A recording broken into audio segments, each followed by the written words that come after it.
Within education, technology is obviously emerging more and more. It can be a case of the barriers become overwhelming, so the cost, the amount of time you'll have to put into staff training, how will the students respect the devices, are they going to get broken, are they going to get damaged, what will we need to do to make this happen? And unless you have a really passionate, knowledgeable person in your school, that won't happen because there's a fear factor associated with it as well. So we did a load of research around it, made the links that we needed to do with different technology providers and companies that could help us. So that's where our appointment of our Director of Digital Transformation came.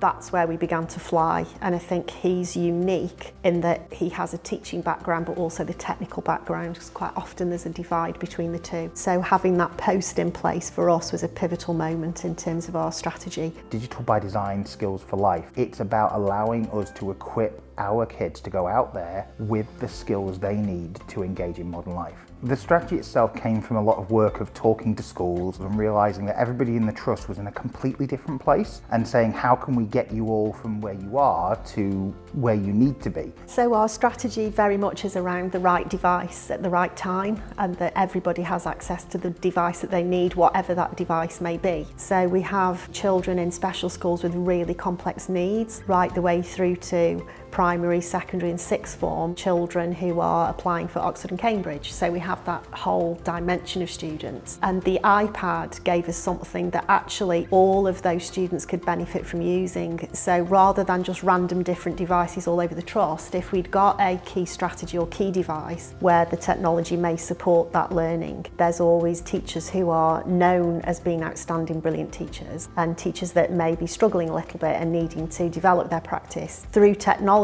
all of a sudden everybody is on a level playing field, and you have teachers who may not have been particularly innovative in their pre-technology teaching, but actually put a device in their hands, and all of a sudden they're inspired and motivated and really engaged with children in a way that maybe they haven't been able to achieve previously, that we could hook our learning onto and promote the training through. What we've heavily pushed is that the technology is the tool to support the learning, not the be-all and end-all of the lesson. So you plan your lesson as you would as a teacher and then look for opportunities. The challenge then for us was, we're going to get you an iPad, go and use it. The problem with technology initiatives is, if they're led as technology initiatives, they tend to fail. If they're led as people-first initiatives, they do really well, and that's exactly how we're pushing this.